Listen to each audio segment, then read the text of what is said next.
రంగాపురంలో ప్రసాద్ శారద దంపతులు తమ 3 కొడుకులు 3 కోడళ్లతో కలిసి ఒక పెద్ద భవంతిలో నివసిస్తున్నారు. ప్రసాదు శారదలకు 3 కొడుకులు. పెద్ద కొడుకు రమేష్, అతని భార్య అనామిక. రెండో కొడుకు సురేష్, అతని భార్య అవని. మూడో కొడుకు అరుణ్, అతని భార్య అంజలి. ఆ ఇల్లు చూడ్డానికి చాలా అందంగా కళకళ్లాడుతూ ఉన్నా వంటగదిలో మాత్రం ఎప్పుడూ ఏదో ఒక యుద్ధం జరుగుతూనే ఉంటుంది. ఆ యుద్ధం బాణాలతో కాదు, గరిటెలతో, మాటలతో జరుగుతుంది. 3 కోడళ్లకు తమ వంటే గొప్ప అనే అహంకారం ఎక్కువగా ఉంటుంది. ఓ రోజు మధ్యాహ్నం భోజనాల సమయంలో శారద ఇంట్లో డైనింగ్ టేబుల్ మీద రకరకాల వంటకాలున్నాయి. రమేష్, సురేష్, అరుణ్ ఆకలితో ప్లేట్ల ముందు కూర్చున్నారు. శారదా ప్రసాద్ కూడా అక్కడే ఉన్నారు. ఏవండి, ముందు నేను చేసిన గుత్తొంకాయ కూర వేసుకోండి. ఈరోజు మసాలా కొంచెం స్పెషల్గా నూరాను. అసలు ఇలాంటి రుచి మన ఊర్లో ఎవరికీ చేతికి రాదు. వెయ్యనమిక, వాసనైతే చాలా బాగుంది. బావా, వంకాయ కూరలో ఏముంది స్పెషల్, ఎవరైనా చేస్తారు. కానీ నేను చేసిన బెండకాయ వేపుడు చూడండి, ఒక్క మొక్కు కూడా జిగురు లేకుండా ఎంత క్రిస్పీగా వేయించాను. సురేష్కి ఇదంటే ప్రాణం. మీరు కూడా రుచి చూడండి, అప్పుడు మీకే తెలుస్తుంది ఎవరి వంట గొప్పో. అక్కలిద్దరూ బాగానే కష్టపడ్డారు గాని అసలైన రుచి నా సాంబార్లోనే ఉంది. ఆ నేతి తాలింపు వాసన చూస్తేనే ఆకలేస్తుంది. అరుణ్, నువ్వు చెప్పు, నిన్న నేను చేసిన పాయసం ఎంత బాగుంది. అంజలి, ఇప్పుడు పాయసం ఎందుకులే కానీ ముందు అన్నం వడ్డించు. అమ్మాయిలు ఎప్పుడు మీరు నా వంట గొప్ప అంటే నా వంటే గొప్పని గొడవ పడతా ఉంటారే తప్ప ప్రశాంతంగా ఒక్కరోజు కూడా మీ మామగారిని తినేవరా? ఎవరి వంట కుండి రుచి ఆలకుంటది. అమ్మాయిలు, అత్తయ్య మీరెప్పుడూ సర్ది చెప్పడమే గాని నిజం మాత్రం ఒప్పుకోరు. మొన్న చుట్టాలు వచ్చినప్పుడు కూడా అంతే. అందరూ నా మటన్ కర్రీనే మెచ్చుకున్నారు. అవని చేసిన స్వీట్ని ఎవరు పట్టించుకున్నారు చెప్పండి? అక్క, అది వాళ్ళ మొహమాటం కోసం అన్నారు, అంతెందుకు. పోయిన వారం కిట్టి పార్టీలో నా హల్వా తిని ఫ్రెండ్స్ అంతా రెసిపీ అడిగారు తెలుసా. మీరు గొప్పలు చెప్పడం ఆపితే నేను వడ్డిస్తాను. నా చేతి చికెన్ ఫ్రై తింటే నాన్ వెజ్ ప్రియులు దాసోహం అవ్వాల్సిందే. శారదా, చూస్తున్నావుగా, రోజు ఇదే తంతు. అసలు వీళ్ళ గొడవల వల్ల ఏ కూరలో ఏం రుచుందో కూడా తెలియటంలా. దీనికి ఏదో ఒక పరిష్కారం ఆలోచించు అని అనగానే శారద కాసేపు ఆలోచించి వీళ్ళ అహంకారం తగ్గించాలంటే, వీళ్లకు బుద్ధి చెప్పాలంటే మాటలతో చెబితే వినేలా లేరు అనుకుంటుంది. చేతల్లోనే చూపించాలి అనుకుంటుంది. సరే, మీ అందరికీ మీ వంటల మీద అంత నమ్మకం ఉంది కదూ. అయితే ఒక పని చేద్దాం, వచ్చే ఆదివారం మన ఇంట్లో వంటల పోటీ పెట్టుకుందాం. అది విన్నాక అనామిక, అవని, అంజలి 3 ఒక్కసారిగా అత్తగారి వైపు ఆశ్చర్యంగా చూశారు. వంటల పోటీనా? సూపర్ ఐడియా అత్తయ్య. ఎలాగూ గెలిచేది నేనే కనుక నాకు అభ్యంతరం లేదు. పోటీ అంటే నాకు భలే ఇష్టం. నా టాలెంట్ అంటే ఏంటో నిరూపించుకోవడానికి ఇది ఒక మంచి అవకాశం. నేను కూడా రెడీ అత్తయ్య. న్యాయ నిర్ణేతలు ఎవరింతకీ? కేవలం మన ఇంట్లో వాళ్లే ఉంటే మీరు ఒకరి మీద ఒకరు నిందలు వేసుకుంటారు. అందుకే మన కాలనీలో ఉన్న ఆడలందరినీ పిలుద్దాం. ఆళ్ళల్లో కొంతమంది పెద్దలు జడ్జిలుగా ఉంటారు. అంతేకాదు, కాలనీలో ఎవరైనా సరే ఈ పోటీలో పాల్గొనొచ్చు అని ప్రకటిద్దాము. ఓపెన్ కాంపిటీషన్ అన్నమాట. అమ్మా, బయట వాళ్ళెందుకు? మనలో మనకు సరిపోదా? వద్దు రమేషు, నలుగురుంటేనే అసలైన గెలుపుకి విలువ ఉంటది. ఎట్టగో మీ భార్యలో అద్భుతమైన వంటగత్తులని చెప్పుకుంటున్నారుగా, బయట వాళ్ళ ముందు గెలిస్తే కిక్కే వేర్లే. కరెక్ట్గా చెప్పారు అత్తయ్య. రానివ్వండి, ఎవరొస్తారో. నా బిర్యానీ ముందు ఎవరైనా దిగాల్సిందే. నా పన్నీర్ బటర్ మసాలా ముందు ఎవరు నిలబడలేరు. చూద్దాం, ఆదివారం తెలిసిపోతుంది కదా. సరే, మీ ఇష్టం. కానీ ఒక్క కండిషను, గొడవలు పడకుండా హుందాగా పోటీలో పాల్గొనాలి. అలా అనుకుంటూ ఉండగానే ఆదివారం రానే వచ్చింది. ఇంటి ముందు పెద్ద పందిరి వేశారు. కాలనీలో ఉన్న ఆడవాళ్లు చాలా మంది వచ్చారు. కొంతమంది పోటీలో పాల్గొనటానికి పేర్లు ఇచ్చారు, మరికొంతమంది చూడ్డానికి వచ్చారు. మొత్తం 10 మంది పోటీదారులు. అందులో అనామిక, అవని, అంజలి ముఖ్యం. మిగతా 7 కాలనీ వాళ్ళు. అప్పుడు శారద మైక్ తీసుకుని అందరికీ స్వాగతం పలికింది. అందరికీ నమస్కారం.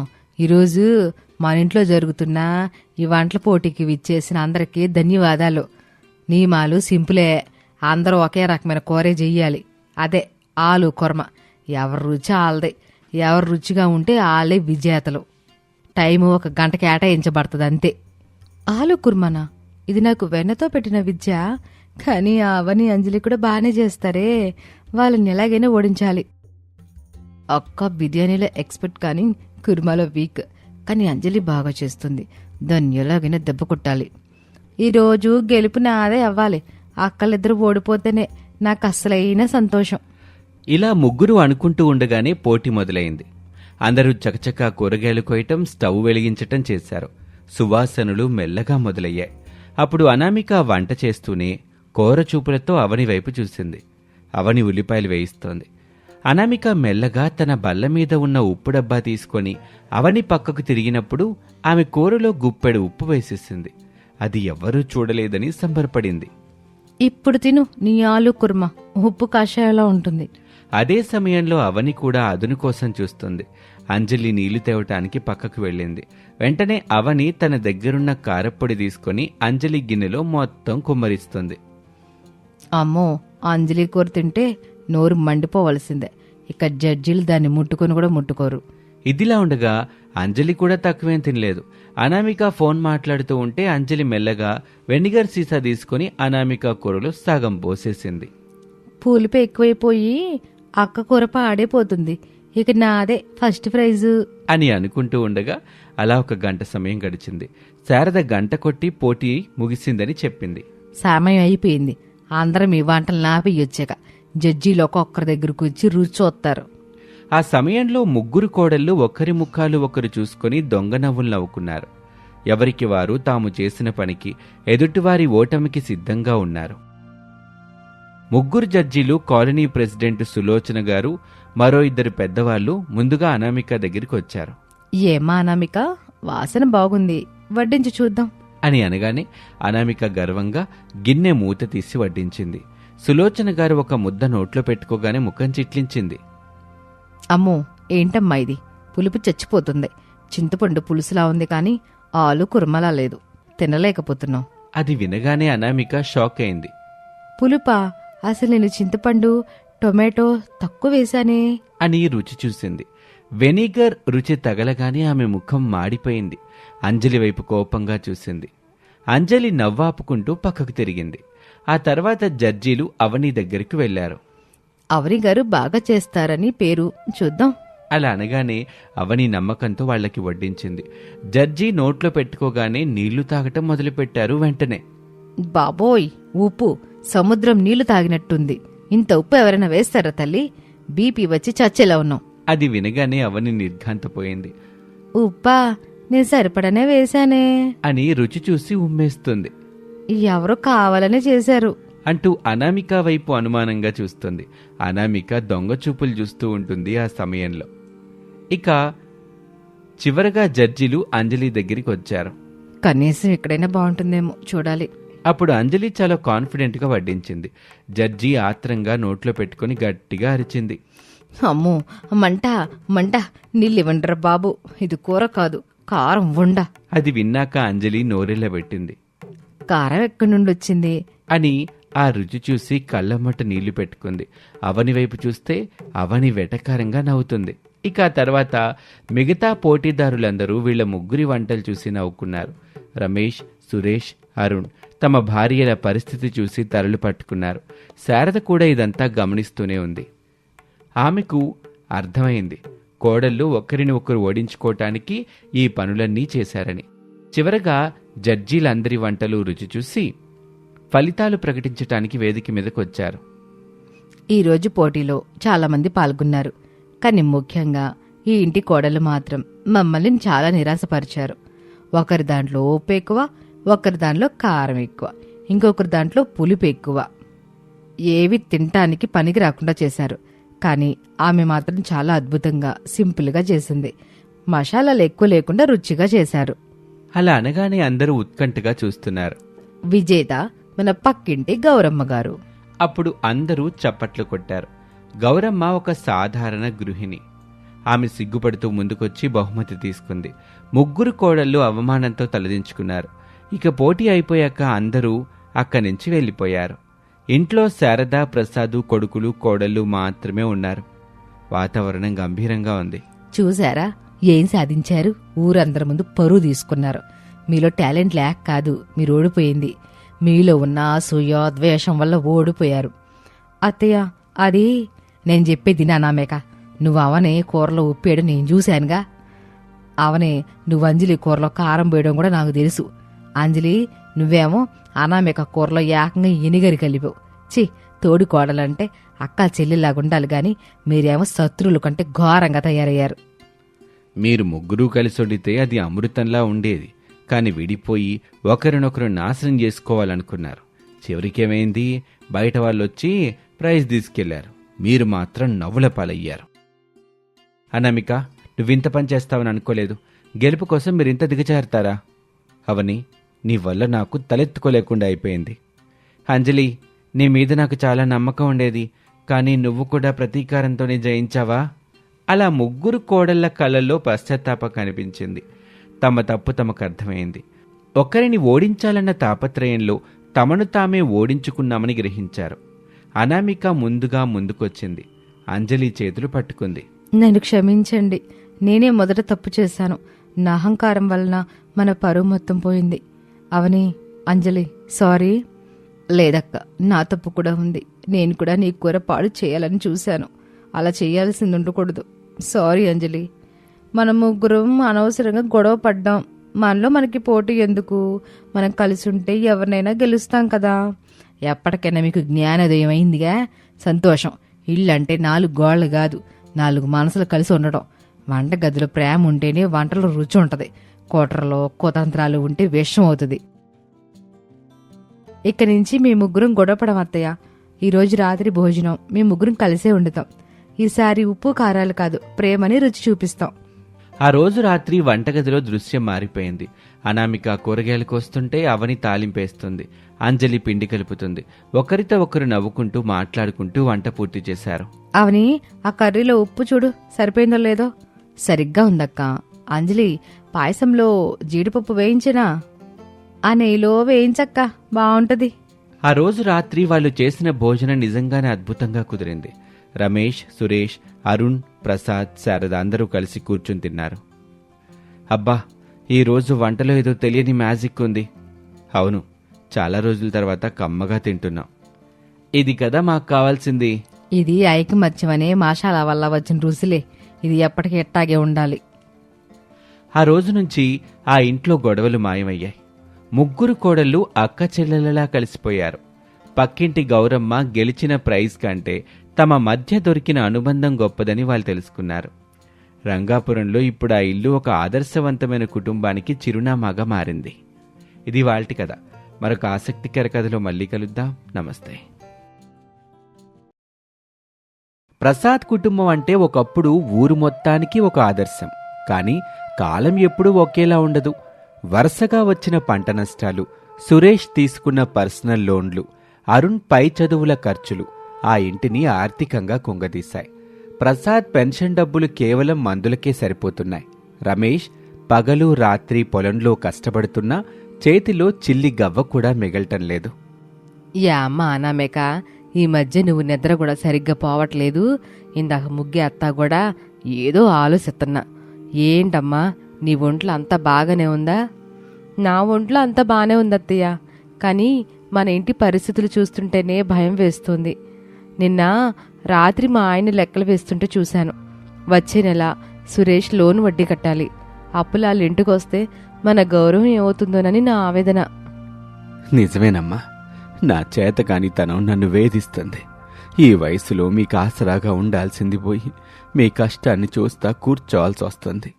మా నానమ్మ దగ్గర నుంచి వచ్చిన ఈ పాత ఇల్లు తాకట్టు పెట్టే పరిస్థితి వచ్చేలా ఉందమ్మా. రమేష్ అప్పుడే లోపల నుంచొస్తూ, నాన్నా, ఆ మాట అనకండి. నేనున్నాను కదా నాన్నా, నేను చూసుకుంటాను. అనామిక, పొలానికెళ్ళాలి, టిఫిన్ త్వరగా సిద్ధం చేస్తావా? మీరేమనుకోనంటే నాకు ఒక ఆలోచన వచ్చింది. మొన్న నేను వెళ్ళినప్పుడు గమనించాను. మన ఊరి చివర ఉన్న ఆ పెద్ద చెరువు దగ్గరికి ఇప్పుడు పర్యాటకులు చాలామంది వస్తున్నారు కదా. అక్కడ అందరూ చేపలు పడుతున్నారు, ప్రకృతిని చూస్తున్నారు. కానీ అక్కడ కడుపు నిండా భోజనం పెట్టే ఒక్క మంచి హోటల్ కూడా లేదు. మన అత్తయ్య గారు నాకు నేర్పించిన ఆ మామిడికాయ చేపల పులుసుకి సాటొచ్చే రుచి ఎక్కడా ఉండదు. మనం అక్కడ ఒక చిన్న స్టాల్ పెడితే ఎలా ఉంటుంది? అప్పుడే సురేష్, అవని, అంజలి అక్కడికి వస్తారు. స్టాలా? అంటే మనం రోడ్డు మీద చేపల పులుసు అమ్ముతామా వదినా? మన గౌరవం ఏమవుతుంది? పట్నంలో నా ఫ్రెండ్స్కి తెలిస్తే నవ్వుతారు. అవునక్క, అవసరమైతే నేను మా పుట్టింటాల్ని డబ్బులు అడుగుతాను. కానీ ఇలా రోడ్డు మీద కూర్చొని వంటలు అమ్మడం ఏం బాగోదు. అవని, కష్టపడి సంపాదించే డబ్బు విషయంలో సిగ్గుపడకూడదు. అప్పులు వాడే ముందు తలదించుకోవడం కంటే కష్టపడి అప్పు తీర్చడం గొప్ప విషయం. మన ఇల్లు నిలబడాలంటే మనం ఈ మొహమాటాలు వదిలేయాలి. నేను చేపల పులుసు వండుతాను, మీరు నాకు తోడుగా నిలబడితే అది చాలు. అనామిక అక్క, ఆ ఐడియా అదిరిపోయింది. నేను నీతో ఉన్నాను. నేను ఈ మధ్య ఇన్స్టాగ్రామ్లో చూశాను, ఇలాంటి నేటివ్ ఫుడ్కి విపరీతమైన క్రేజ్ ఉంది. నేను మన స్టాల్లో ఫొటోస్, వీడియో తీసి సోషల్ మీడియాలో పెడతాను. అది చూసి మన స్టాల్ దగ్గరికి జనాలంతా క్యూ కడతారు చూడు. అమ్మా అనామిక, నీ ఆలోచన అయితే అద్భుతంగా ఉంది తల్లి. కానీ ఈ ఎండలో మీరు ముగ్గురు ఎలా కష్టపడతారమ్మా? అదంతా ఊహిస్తుంటేనే నాకు బాధగా ఉంది. మావయ్య గారు, మీ ఆశీస్సులుంటే ఆ ఎండ కూడా మాకు వెన్నలాగే ఉంటుంది. ఏవండి, ఈరోజే చెరువు దగ్గర ఉన్న ఆ మర్రి చెట్టు నీడలో ఒక చిన్న వెదురుపాక లాంటిది ఏర్పాటు చేయండి. ఇక చెరువుగట్టున అందమైన వెదురు షెడ్డు సిద్ధమైంది. చుట్టూ తాటాకులు వేసి చల్లగా చేశారు. అనామిక తెల్లవారుజామునే లేచి తోటలో పచ్చని మామిడికాయలు కోయించింది. చెరువులో జాలర్ల దగ్గర తాజా చేపలు పట్టించింది. ఇక అది ఆదివారం. చెరువు దగ్గర టూరిస్టుల సందడి ఎక్కువగా ఉంది. అనామిక వంట మొదలుపెట్టింది. చింతపండు పులుసు, ఆవపిండి, మెంతిపిండి, ఆ పచ్చని మామిడికాయ ముక్కలు చేపలతో కలిసి ఉడుకుతుంటే వచ్చే ఆ వాసన చెరువుగట్టు గాలిలో మత్తుగా పరుచుకుంది. రండి సార్, వేడి వేడి అన్నము, మామిడికాయ చేపల పులుసు సిద్ధంగా ఉంది. ఇది హోటల్ వంట కాదు, పక్కా మా వంటింటి రుచి. ఈ ఊర్లో ఇంతకంటే గొప్ప రుచి మీకు దొరకదు. ఏమ్మా, వాసన అదిరిపోతుంది. కానీ ఇది మామూలుగా దొరికే ఫిష్ కర్రీ లాగే ఉంటుందా? లేదండి, ఇందులో మేము వాడేది మా తోటలో పండిన తాజా తాజా మామిడికాయలు. చేపలు కూడా ఇప్పుడే ఈ చెరువులో పట్టినవి. ఒక్కసారి రుచి చూడండి, నచ్చకపోతే పైసా ఇవ్వక్కర్లేదు. అంజలి, వారికి ముందు ఒక చిన్న గిన్నెలో పులుసు శాంపిల్ ఇవ్వు. మన రుచి గురించి మనం చెప్పటం కాదు, వాళ్ళే చెప్పాలి. అంజలి ఒక చిన్న స్పూన్లో పులుసిచ్చింది. ఆ యువకుడు రుచి చూడగానే అతని కళ్ళు ఒక్కసారిగా విప్పారాయి. ముఖంలో ఏదో తెలియని ఆనందం. అబ్బబ్బా, అమేజింగ్! ఈ పులుపు కారం అచ్చం మా అమ్మమ్మ వండినట్టుగా ఉంది. మేడం, నాకు 2 ప్లేట్లు కావాలి. లోపల కూర్చోడానికి ప్లేస్ ఉందా? తప్పకుండా సార్, రండి, ఈ చల్లటి మర్రి చెట్టు కింద కూర్చోండి. ఆ ఒక్క కస్టమర్తో మొదలైన వ్యాపారం గంట తిరిగేసరికి జాతరలా మారిపోయింది. అనామిక చెమట తుడుచుకుంటూ ఎడతెరిపి లేకుండా వండుతుంటే అవని లెక్కలు చూసుకుంటూ సర్వింగ్ చేస్తుంది. అంజలి ప్రతి కస్టమర్తో మాట్లాడుతూ వారి రివ్యూలని తన ఫోన్లో రికార్డ్ చేస్తూ బిజీగా ఉంది. ఇక సాయంత్రం 5 గంటలకే డేక్షా మొత్తం ఖాళీ అయిపోయింది. ఇక సాయంత్రం అలసిపోయి ముగ్గురు కోడళ్ళు ఇంటికి చేరుకున్నారు. ఏమైందమ్మా, అప్పుడే అంతా అయిపోయిందా? అవును మామయ్య గారు, మనం తెచ్చిన 20 కిలోల చేపలు, 10 కిలోల అన్నం అరగంట ముందే అయిపోయాయి. ఇంకా 10 మంది అడిగితే లేవని చెప్పాల్సి వచ్చింది. ఇదిగోండి మామయ్య గారు, ఈరోజు సంపాదన. ఖర్చులన్నీ పోను మనకి 6,000 రూపాయల నికర లాభం వచ్చింది ఒక్క రోజులో. 6,000? అనామిక, నీ ఆలోచన ఇంత గొప్ప ఫలితాన్ని ఇస్తుందని నేను అనుకోలేదు. నువ్వు కేవలం వంట చేయలేదు, మన ఇంటి కష్టాలకి ఉపాయం చెప్పావు. ఇది నా ఒక్కదాని విజయం కాదు, అవని అన్ని పద్ధతిగా మేనేజ్ చేసింది. అంజలి ఆ సోషల్ మీడియాలో పోస్ట్ చేయబట్టే ఊర్లో వాళ్ళు కూడా వచ్చారు. మా ముగ్గురి ఐకమత్యమే ఈ విజయం. నా కోడలను చూస్తుంటే ముచ్చటేస్తుంది. రేపు నేను కూడా వస్తానమ్మా, మీకు ఏవైనా చిన్న చిన్న పనులుంటే సాయం చేస్తాను. వద్దత్తయ్య, మీరు ఇంట్లో ఉండండి. మీ ముగ్గురం ఈ వ్యాపారాన్ని ఇంకా పెంచాలి. వచ్చేవారం నుంచి మనం పార్సిల్ సౌకర్యం కూడా మొదలు పెడదాం. దూరం నుంచి వచ్చే వాళ్ళకి ఇది చాలా ఉపయోగపడచ్చు. ఓ వారం రోజుల తర్వాత ముగ్గురు కోడళ్ల ఫిష్ కర్రీ స్టాల్ ఊళ్ళోనే కాదు, పక్క జిల్లాల్లో కూడా ఫేమస్ అయిపోతుంది. కానీ సక్సెస్ ఉన్న చోట అసూయ కూడా ఉంటుంది కదా. పక్కనే ఉన్న రాజా హోటల్ యజమాని సోములకి ఇది కళ్ళమంటగా మారింది. ఏంట్రా, ఆ స్టాల్ దగ్గర అంతరద్ది? మన హోటల్కి కస్టమర్లు తగ్గిపోయారు. కేవలం ఆ చేపల పులుసు కోసం జనం ఎగబడుతున్నారేంటి? రేపటి నుంచి మనం కూడా చెరువు దగ్గర స్టాల్ పెడదాం. ధర వాళ్ళకంటే 10 రూపాయలు తక్కువ చెప్దాం. చూద్దాం జనం ఎక్కడికి వెళ్తారో. సోములు కూడా చెరువు దగ్గర షెడ్ వేశాడు. ఫిష్ కర్రీ కేవలం 80 రూపాయలకి అని పెద్ద బోర్డు కూడా పెట్టాడు. అవని కొంచెం కంగారు పడింది. అక్క చూసావా, సోములు గారు మనకంటే తక్కువ ధరకిస్తున్నారు. ఈవేళ మన కస్టమర్లు చాలా మంది అటు వెళ్తున్నారు. మనం కూడా రేట్ తగ్గిద్దామా? అవని వ్యాపారంలో పోటీ ఉండడం సహజం, కానీ మనం రేటు తగ్గించి నాణ్యతని తగ్గించకూడదు. వాడిచ్చేది హోటల్ మసాలాల రుచి, మనం ఇచ్చేది ఇంట్లో నూరిన మసాలాలు, స్వచ్ఛమైన మామిడికాయల ముక్కల రుచి. రుచి మీద నమ్మకం ఉంటే కస్టమర్ ఎక్కడికి పోడు. వాడొక రోజు తింటాడు, మళ్ళీ మన దగ్గరికే వస్తాడు. నువ్వేం కంగారు పడకు. అవునక్క, నేను ఒక కొత్త ఐడియా వేశాను. మన పులుసుతో పాటు అత్తయ్య గారు చేసిన మామిడికాయ ముక్కలు పచ్చడి పెడదాము. ఆ కాంబినేషన్కి ఎవరైనా పడిపోవలసిందే. అయితే తక్కువ ధర కదా అని సోములు హోటల్లో తిన్న వాళ్ళకి గ్యాస్ట్రిక్ సమస్యలు రావటం, రుచి సరిగా లేకపోవటంతో 2 రోజులకే జనం మళ్ళీ ముగ్గురు కోడళ్ల స్టాల్ దగ్గరికి వచ్చారు. నాణ్యత ప్రేమ కలిస్తే ఏ పోటీ అయినా తల వంచాల్సిందే అని అనామిక నిరూపించింది. ఓ రాత్రి అందరూ భోజనం చేసి కూర్చున్నారు. ప్రసాద్ అప్పుల పత్రాలు తీశాడు. అమ్మా కోడల్లారా, ఇట్రండమ్మా. ఈ 4 రోజుల్లో మీరు సంపాదించిన డబ్బుతో సురేష్ లోనికి 3 ఈఎంఐలు ఒకేసారి కట్టేశాను. మన ఇంటి మీదున్న భారం సగం తగ్గిపోయింది తల్లి. వదినా, ఇన్నాళ్ళు నేను కేవలం నా ఉద్యోగం, నా జీతం చాలు అనుకున్నాను. కానీ మీరు చేసిన ఈ పని వల్ల ఉమ్మడి కుటుంబం యొక్క బలమేంటో తెలిసింది. Thank you so much. అవునదినా, నా ఫ్రెండ్స్ అందరూ మీ చేపల పులుసు గురించి గొప్పగా మాట్లాడుకుంటున్నారు. ఒక రిపోర్టర్ కూడా వచ్చారట కదా నిన్న? అవునరుణ్, ఆ ఇంటర్వ్యూ రేపు న్యూస్ పేపర్లో వస్తుంది. ఆర్థిక కష్టాల నుండి ఆదర్శ వ్యాపారం వైపు కోడళ్ల ప్రయాణం అని టైటిల్ ఇచ్చారు. నా కోడళ్ళ ముగ్గురు 3 రత్నాలు. ఏవండి చూసారా, కోడళ్ళ కష్టపడితే ఇల్లు ఎంత త్వరగా మారుద్దో. ఇప్పుడు నాకు వంటగదిలో అనామిక లేకపోతే బోరు కొడుతుంది, గాని అనామిక ఆ చెరువు గాల్లో వండుతుంటే వచ్చే ఆనందం వేరు. అవును శారద, అనామిక ఆలోచన, అవని ఓర్పు, అంజలి నేర్పు మన ఇంటిని గట్టెక్కించాయి. ఇక వాళ్ళ వ్యాపారం ఇంకా పెరిగింది. అనామిక ఇప్పుడు చెరువు దగ్గర ఒక పక్కా షెడ్ వేయించింది. అక్కడ కూర్చునేందుకు అందమైన వెదురు కుర్చీలు వేయించింది. పక్కన ఒక చిన్న తోట కూడా పెంచింది. అక్క, ఈరోజు ఒక ఆయన వచ్చారు. తను ఒక పెద్ద ఫుడ్ ప్రాసెసింగ్ కంపెనీ యజమానట. మన చేపల పులుసుని ప్రత్యేకంగా ప్యాక్ చేసి వేరే దేశాలకి రెడీ టు ఈట్ ఫార్మెట్లో పంపే అవకాశం ఉందా అని అడుగుతున్నారు. అవునక్క, మనం ఒక బ్రాండ్ క్రియేట్ చేద్దాము. ముగ్గురు కోడళ్ళ రుచులు అని పేరు పెట్టేద్దాం. అప్పుడు మనం కేవలం చెరువు దగ్గరే కాకుండా ప్రపంచం మొత్తానికి మన పులుసుని పంపొచ్చు.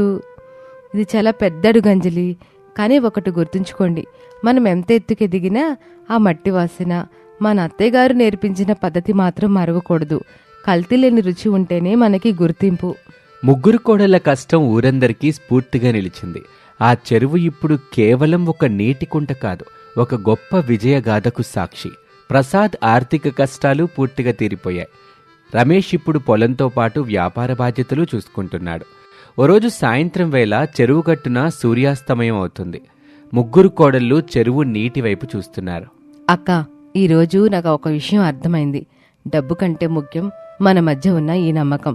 ఇన్నాళ్ళు మనం కేవలం ఇంటి 4 గోడలకి పరిమితమయ్యాం, కానీ ఈరోజు మనం వందలాది మందికి ఆకలి తీరుస్తున్నాం. అవునక్క, ఆ నమిక అక్క ధైర్యం చేయకపోతే మనం ఇప్పుడు ఆ అప్పుల గురించి ఆలోచిస్తూ కుమిలిపోయేవాళ్ళం. మన బంధం ఈ పులుసులాగే ఘాటుగా రుచిగా ఉండాలెప్పుడు. మన విజయం మన చేతుల్లోనే ఉంది. మనుషులు కలిసుంటే, నమ్మకంగా కష్టపడితే లక్ష్మీదేవి ఎక్కడికి పోదు. చూసారా, ఆ చేపలు నీటిలో అలల్ని దాటుతూ ఎంత హాయిగా ఈదుతున్నాయో. మన జీవితం కూడా అలాగే అన్ని అడ్డంకులు దాటుకుంటూ ముందుకు సాగాలి. అప్పుడే అక్కడికి రమేష్ వస్తాడు. అనామిక, పదండి ఇంటికి వెళ్దాం. అమ్మా మీకోసం స్పెషల్గా బిర్యానీ చేసింది. నా అత్తయ్య గారు చేశారంటే ఆ బిర్యానీ ఎలాగో సూపర్గా ఉంటుంది. పదండి వెళ్దాం. అనామిక, అవని, అంజలి ఇంటికి బయలుదేరారు.